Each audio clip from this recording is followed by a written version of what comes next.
Y'all need to think more with your mouth closed. You the resort of a man not in the household. That's why you so violent and you seeking outfoes. Nobody.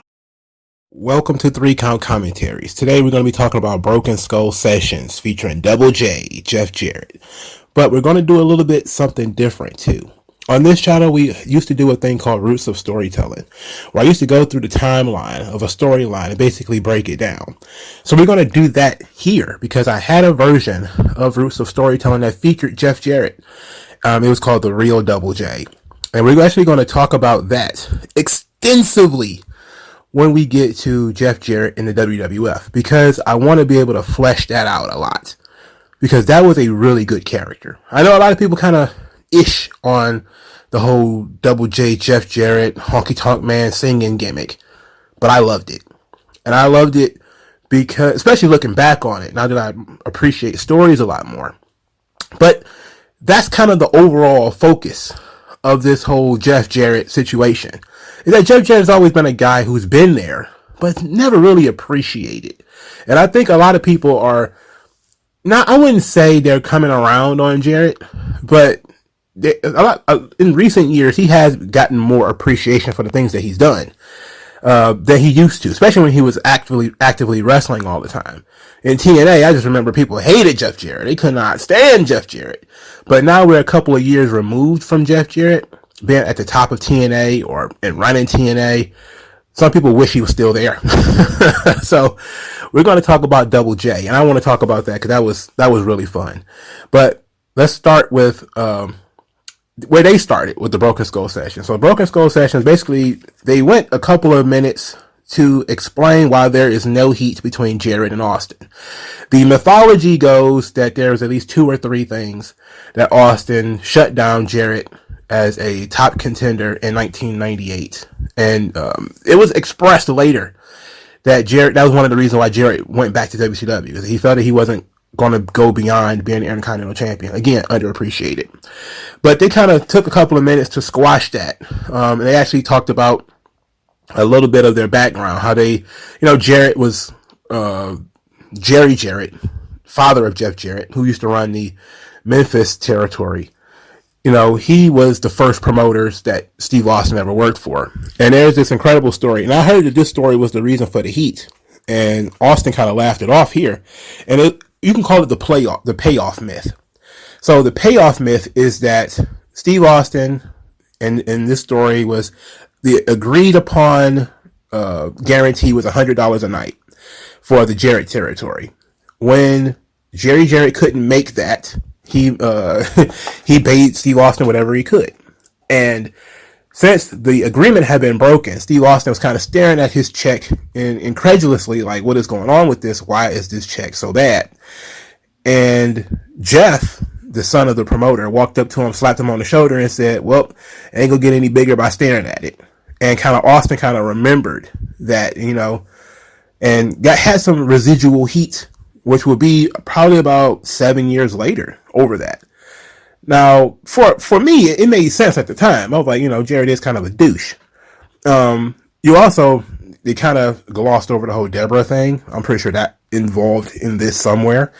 But they kind of smoothed that over by saying that, hey, the territory was down at the time, and he paid Austin, Jerry Jarrett paid Austin what he could. It wasn't a lot, but they also broke down the pay structure, that they was working pretty much 4 or 5 days a week. So the check would have been like $500 or $400.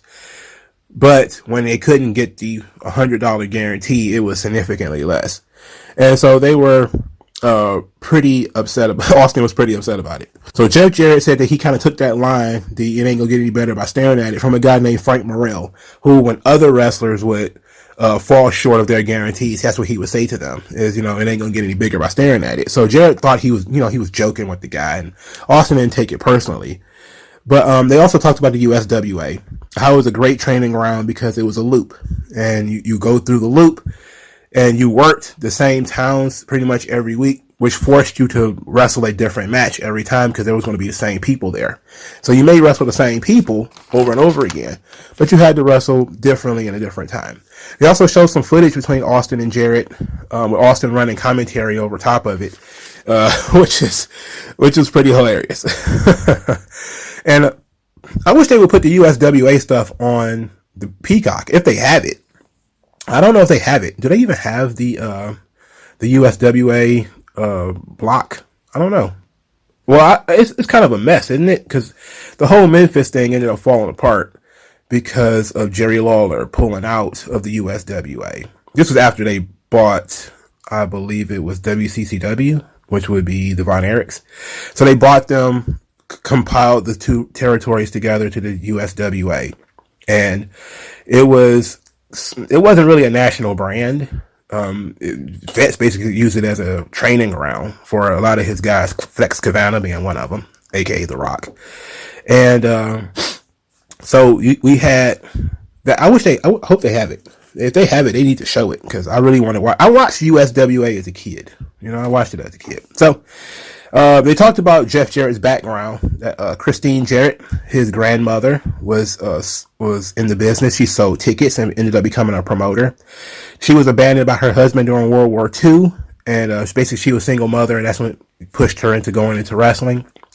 And of course, that's Jerry's mother. And Jeff has 4 siblings, but he was the only one that really got into the business and stayed. And he said that his dad didn't really smarten him up to the business.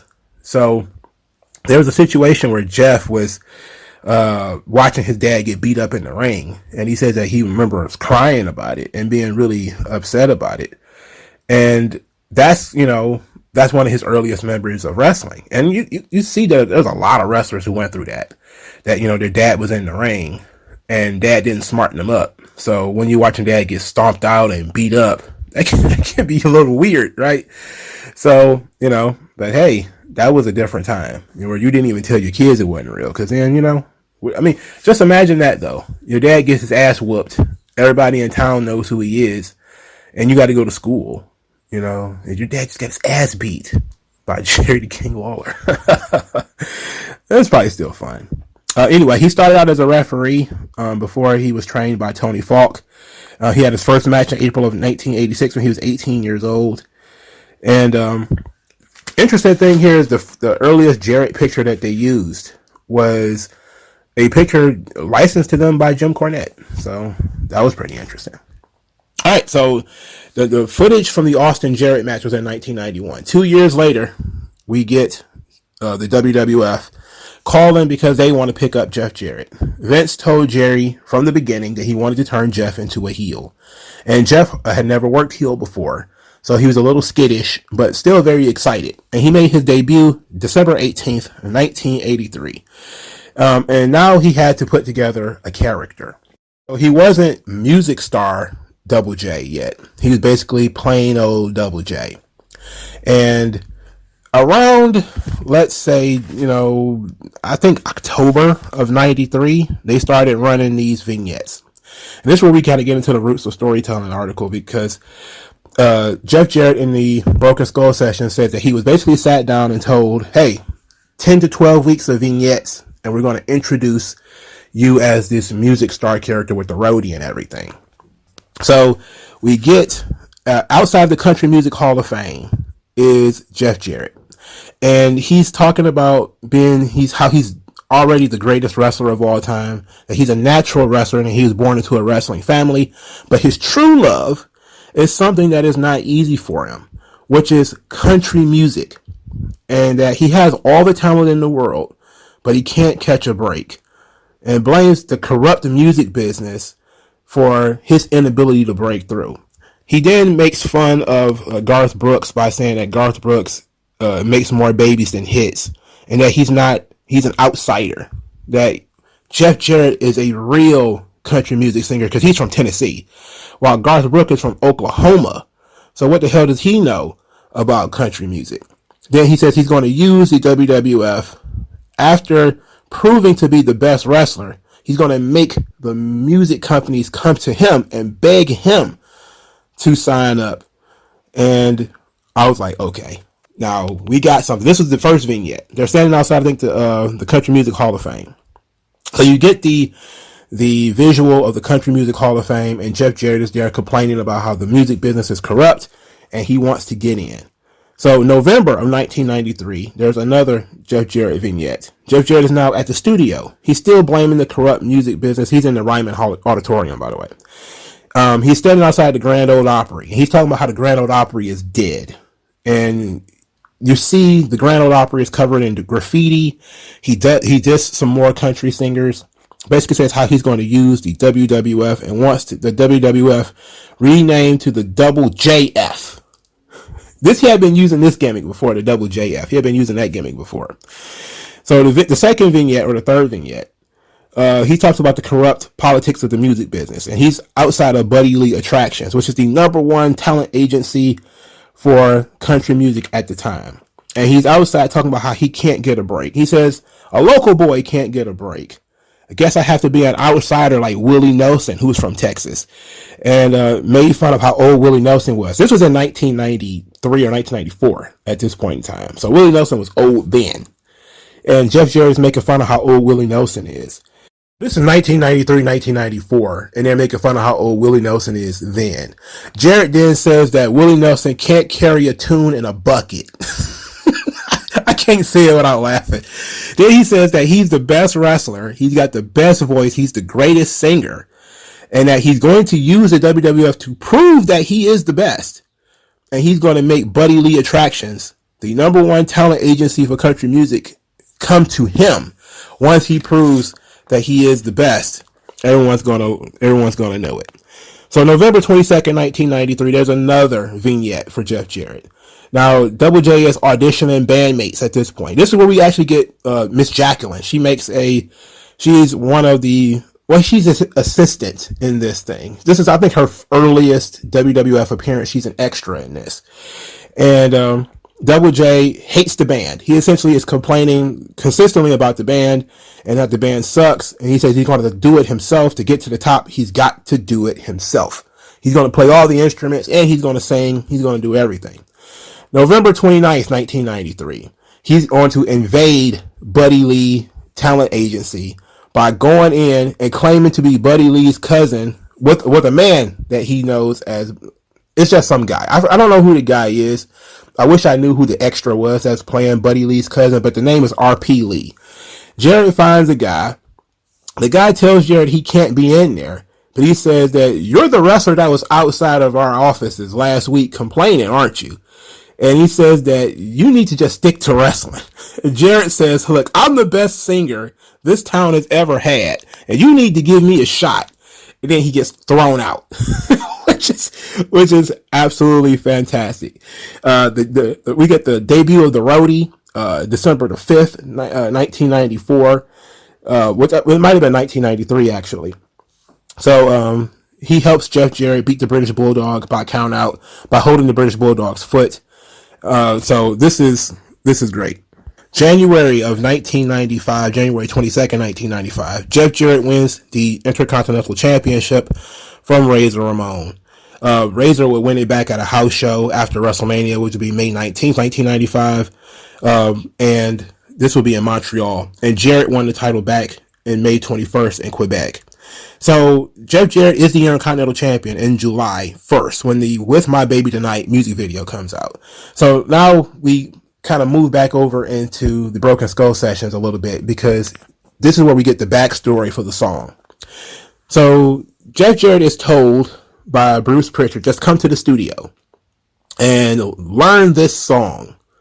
And they've already written the song. The song's already been performed. And now he has to basically learn the song because they're about to shoot the video. And Jarrett talks about how this is not a traditional country song and that Brian had heard the song first and had already sung it. But Bruce wanted him to learn the song so he could lip sync it. And David Sahadi shot the music video. And a lot of people really thought that he was singing. And funny enough, there was people who still think that Jeff Jarrett sung this song. It is absolutely ridiculous how well a work works when it works. And he talked about also how beautiful it was that the Roadie was essentially a silent character. He didn't say anything. And because the Roadie never talked, nobody could recognize that it was his voice that was doing the singing. So they did a really good job of covering that the Roadie could not only covering the Roadie's voice because he never spoke. So July 1st, 1995, the music video actually debuts With My Baby Tonight. July 23rd, he does the live performance where Jeff Jarrett is lip syncing. This is the same night he lost the Intercontinental Championship to Shawn Michaels at In Your House #2.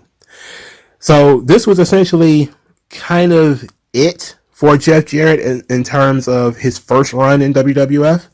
Another little bit of character, or a little bit of color rather, for the character.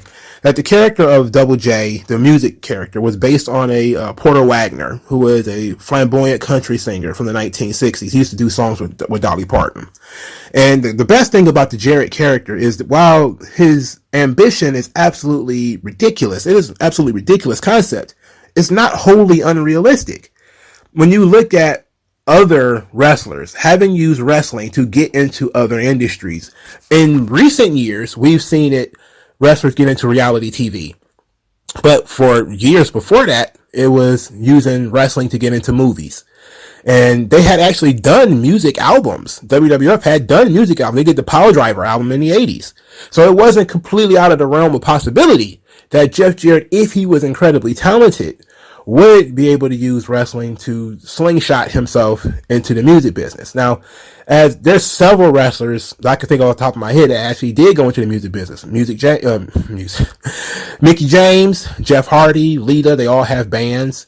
So there have been people who have gone on to be, rock stars, but Jarrett wants to be the best. So he's not just wanting to get into that industry. He wants to be at the top of that industry. So I love the Double J character. I thought it was incredibly colorful. I thought everything worked. I don't know about what it would be once he was exposed, because that was sort of the end of the character, that he was exposed as being a lip syncer, and that the roadie was the real Double J, which included him being renamed Jesse James instead of being Brian James. So I love the expose. I would have loved to see how Jarrett deals with that beyond the certain point. But as I've said on this channel a lot now, we end up with a natural end to that arc, and then we have to come back with a second arc. What do we do with Jeff Jarrett after he's exposed? So that cliff was just hanging there, and we was like, man, what can we do with Jarrett? But it seemed like Jeff Jarrett wasn't going to get re-signed. He wasn't feeling that he had really been pursued the right way by Vince and the WWF. He felt like, these guys don't really want me here.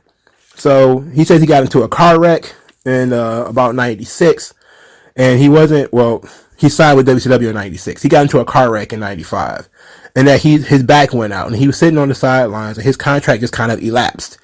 And WWF had not really called him, and he felt like it was time for a change. So that's when he went over to WCW, and he started doing this stuff with the Horsemen. And there was some discussion about him doing NWO stuff, but he says that, hey, NWO at this point, this is late 96, so they already have introduced a lot of characters into the NWO. He said he didn't want to do something and be 5th or 6th position in this thing. So thankfully, Kevin Sullivan came up to him and said that he wanted to do a feud between Jarrett and Flair. This opened the opportunity for the Horsemen. And he says that Flair at one point got hurt during the feud, and that there was a lot of politics in WCW, which led to him kind of being disillusioned. And he says about 6 weeks in, he realized that WCW was just too corporate, and it was too chaotic. It was too many people that you had to answer to. And he knew it kind of wasn't going to work, and didn't feel like he could succeed in WCW. And since it was a 1-year deal between him and Bischoff already, this led to him going back to the WWF in 1997. So we go back to 1997, and then we see, so again, Jarrett is like, hey, I'm here. He's a young guy at this point too. Like, he's very young. He's not even 30. He's like 25 or 26 when he went to WCW. So he's a young guy who's been kind of kicked around by both major promotions. And we got, in 1987, he cuts the Shoots promo where he's in the ring. Now, they cut out the part that really would have pissed Austin off. And they played part of this promo when he was dissing WCW and he was dissing WWF.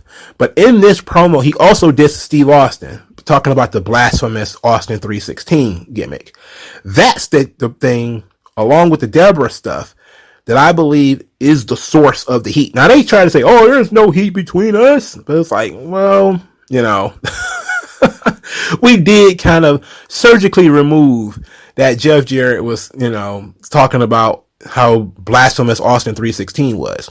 We cut that part out. But the part that they did play was the part where Jarrett was burying Bischoff by saying that Bischoff was a coward and that since he wasn't one of Jarrett's boys, he kind of got left out, and that, Vince McMahon shouldn't be smiling because he left the WWF for the same damn reason, and said that Bischoff, we could say that he's ignorant and maybe inexperienced to the wrestling business, but what's your excuse, Vince?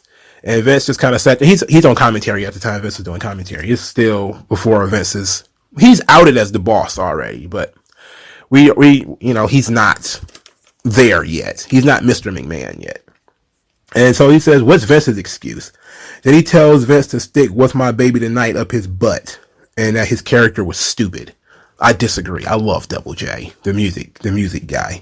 It was the natural evolution of the honky tonk man. It was fantastic. Anyway, they talked about why he shot this video, this promo, and it was basically the early days of Vince Russo, and they wanted to do a reality-based story.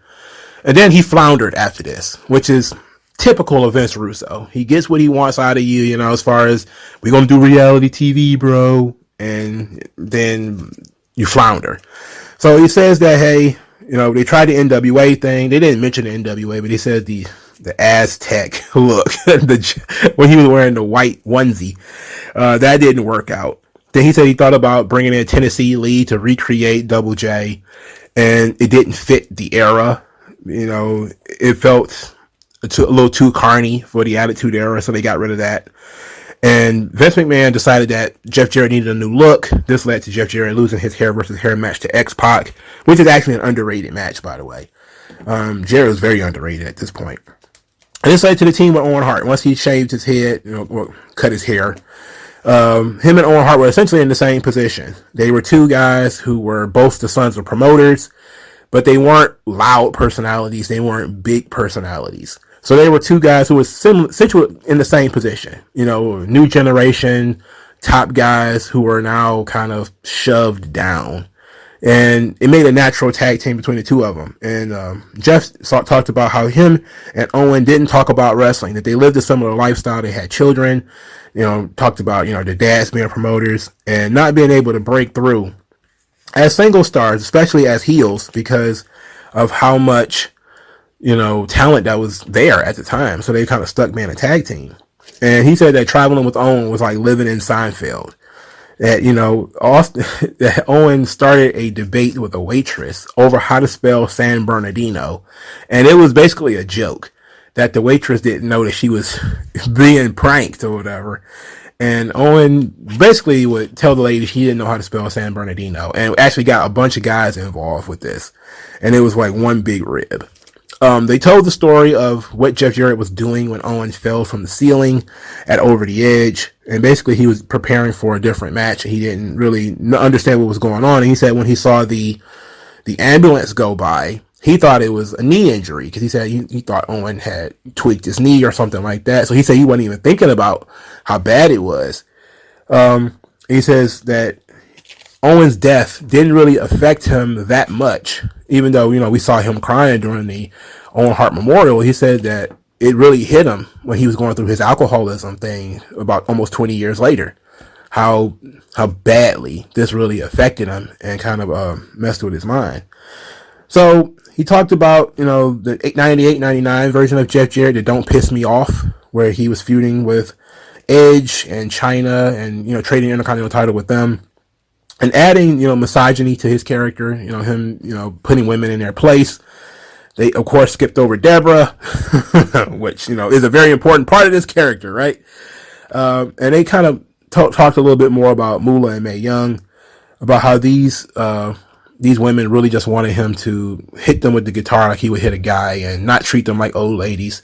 This is something that the Bubba Ray Dudley and a lot of people have talked about when it comes to Moolah and Mae Young. So 98-99, his contract is about to expire, and he says that he's not getting a bump in pay. So once again, he's feeling like WWF doesn't really appreciate him. He says that the character was hot at the time, doing the stuff that he was doing, hitting these women with guitars. But his progression as a character had kind of stagnated. And there wasn't too much in the way of communications between him and Vince. And that he was negotiating his new contract almost exclusively with Jim Ross. And he said that by the time he actually got to talk to Vince, he had already signed with WCW.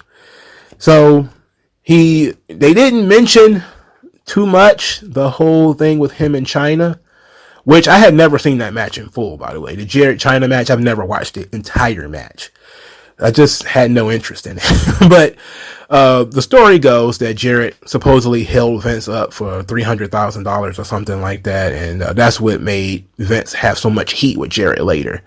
Of course, once again, Jarrett says, "Oh, there's no heat between me and Vince." It's like, but he publicly fired you, and then you didn't come in when other people were being brought in. Now we'll talk about that when we get there. But his contract had expired. And basically, he wanted to get paid a lot of money to come back to drop the Intercontinental title to Chyna.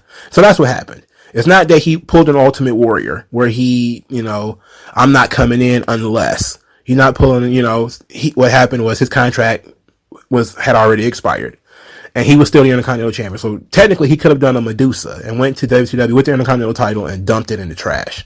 Instead, he, did business. He made a whopping amount of money for one match, worked the match, lost to Chyna, and then went to WCW.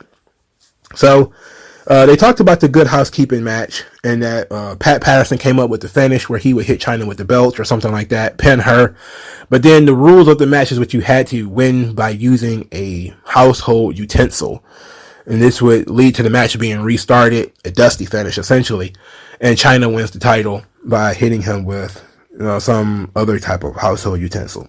So Jarrett felt that they had separated on good terms, which can't be true. It can't be true, Jeff. So he felt like, his issue was with Cash and Creative. He didn't feel like his status was improving. This, of course, is where we get the Austin maybe didn't want to work with Jarrett because of the Austin 316 thing and the Deborah stuff and a lot of the other stuff that they left out of this Broken Skull Sessions that has been scuttlebutt around the internet for a long time. It makes sense to me. I wouldn't believe it if it didn't make any sense to me. In this situation, it does make sense that, Deborah was the wife of Mongo McMichael. She comes over to WWF with Jeff. And she ends up marrying Steve Austin. So there's some stuff there. And then, obviously in 97, Jeff is doing the Austin 316 is blasphemous. He says that. And then, of course, the stuff from the USWA. So there might have been some heat there. Now that they're older guys, it's not that big of a deal. But at the time, it probably did mean something. I don't believe at all that there was no heat between Jarrett and Austin or between Jarrett and Vince. Because, just look at how things turned out, for Christ's sake. Are you serious? So he went back to WCW in 1999. And he says that contrary to popular belief, it was not a setup between him and Russo to come in at the same time. That Russo had actually left first. And then he came in later.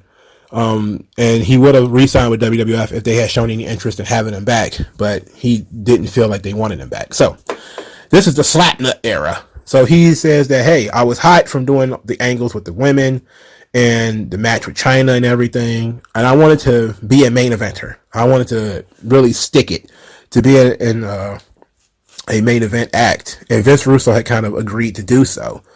They tell a story about Jeff Jarrett hitting Gary Coleman with a guitar. Now, I have seen this event, but I don't think I've ever paid attention to this the way that they showed it here.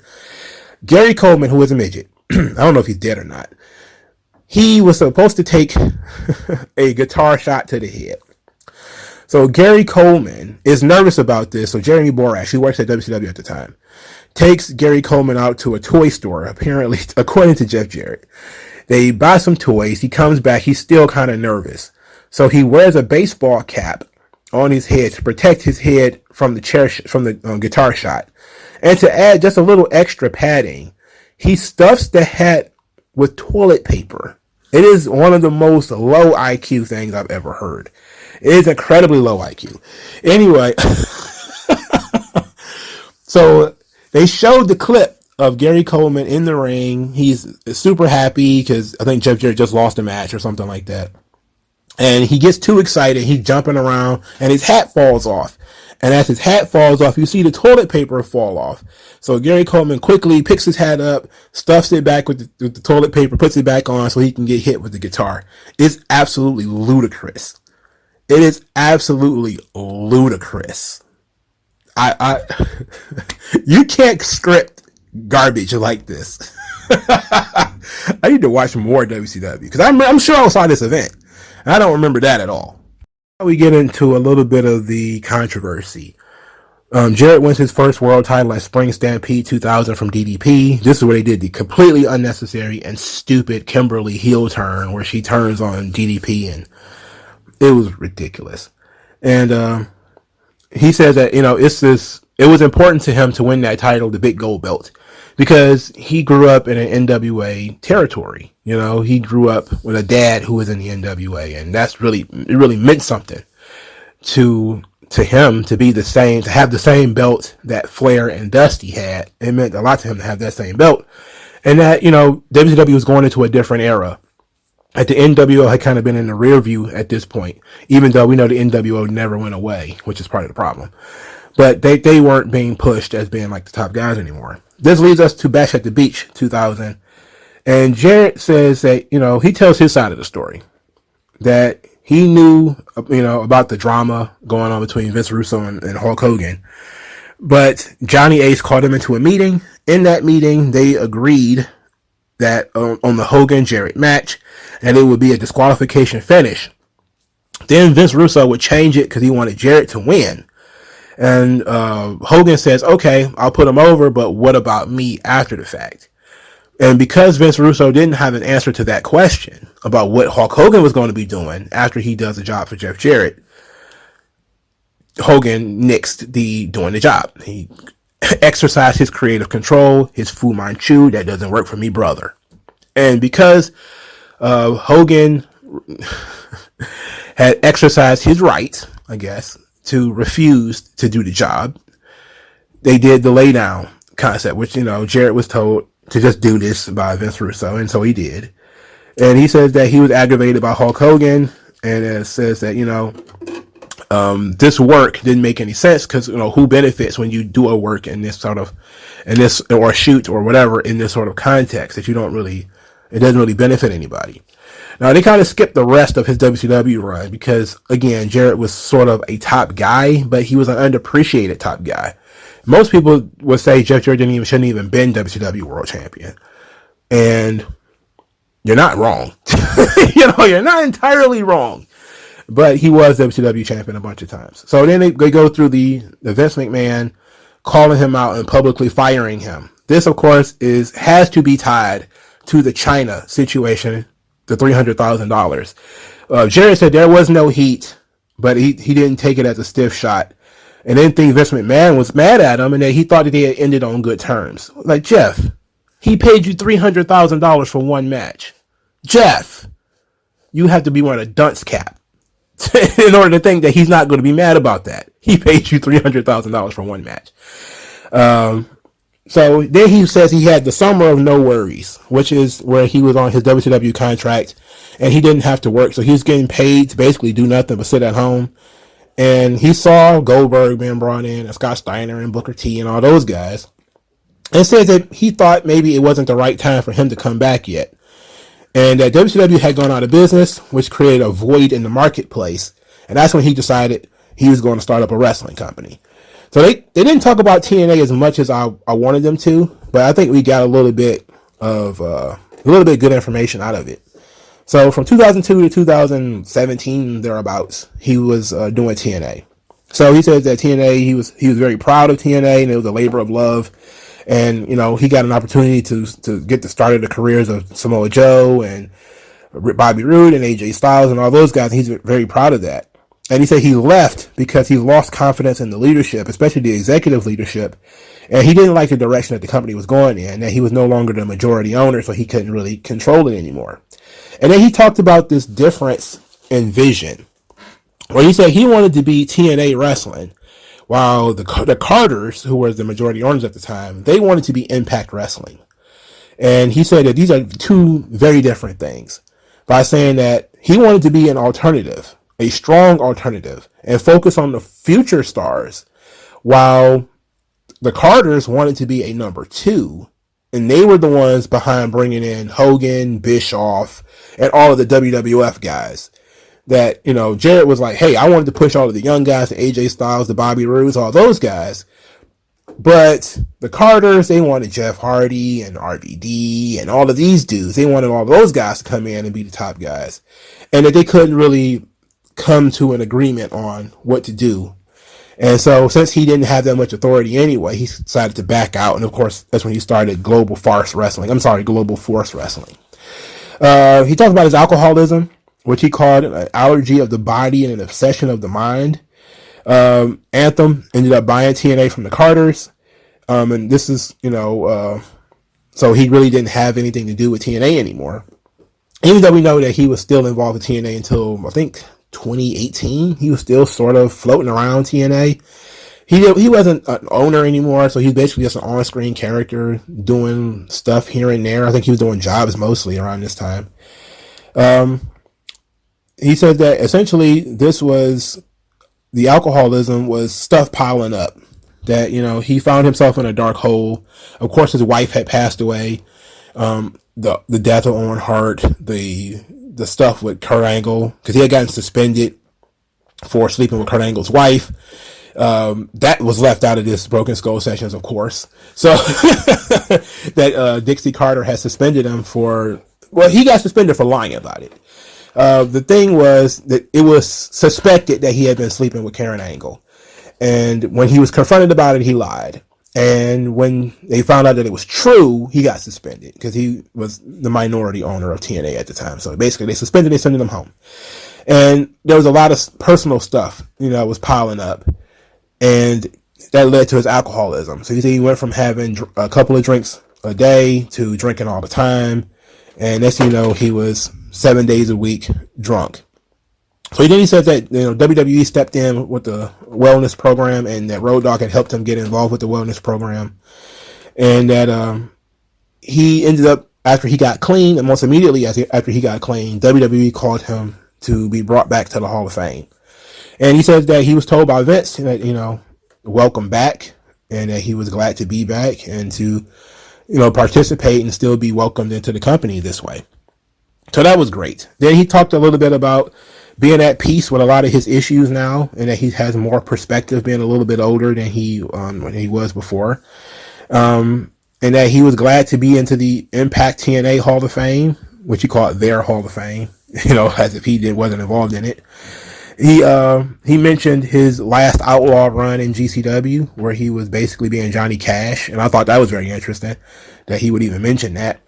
But he says that he wanted his legacy to be that he was a guy who didn't have a body like Lex Luger, couldn't talk like Stone Cold Steve Austin, but he was a good role player, and that he kept working, and that through hard work and being somewhat good at everything, while not being the best at anything, he was actually able to make a solid career for himself. And I say to myself, yeah, that sounds about right. To me, Jeff Jarrett could have been a top guy in the New Generation era. If they had protected the character a little bit more, he would have been a great opponent for Bret Hart. Just the matches he could have had with Bret and Shawn, because Jarrett can talk, but he wasn't the biggest guy in the world. And Vince was still looking for bigger guys. This is why Diesel got such a long run. And if I remember correctly, he did an entire loop of matches where all he did was job to Diesel. I think that was like a house show loop for most of 95, was just Jarrett taking jackknives every night. So they were not looking to push Jarrett too far in 95. And he's doing a lot of jobs as Intercontinental Champion too, so that was kind of a bad thing. I think there were a lot of moments countouts and disqualifications and stuff like that. But he wasn't being booked very strong in 95 before he left anyway. But I think he could have been something. If he was going to be a top guy, that would have been the time, in terms of WWF. Because he didn't need to be bigger than Bret. He just needed to be crafty. And that was Bret's strong suit, is that he was a crafty, smaller guy. And you could have had those two tell some really good stories in terms of who was the most clever wrestler. But WWF never went that direction. So, that's a big what if. So I think that Jarrett was a guy that was good, but was a mid-carder that was overachieving in a lot of points, especially in WCW. He didn't have the personality or the size of a lot of the guys that they were pushing at the time. Guys like Steiner, guys like Sid, guys like Goldberg, even a guy like Bam Bam Bigelow. You had those guys on the roster. DDP was another guy, big personality, wildly over. And then you have Jeff Jarrett, he works as a top level United States champion. He works there. If the Sting is the champion, Jarrett works as an opponent for a guy like Sting. He doesn't work as an opponent for a guy like Goldberg. He doesn't work as an opponent for a guy like Scott Steiner. He works as an opponent for Sting, for Lex Luger. If Lex Luger is going to be a top guy, he works as an opponent for them. And that's part of how matchmaking works is, can you legitimately send Scott Steiner doing a job to Jeff Jarrett or Sid doing a job to Jeff Jarrett? Like, that wouldn't make any sense.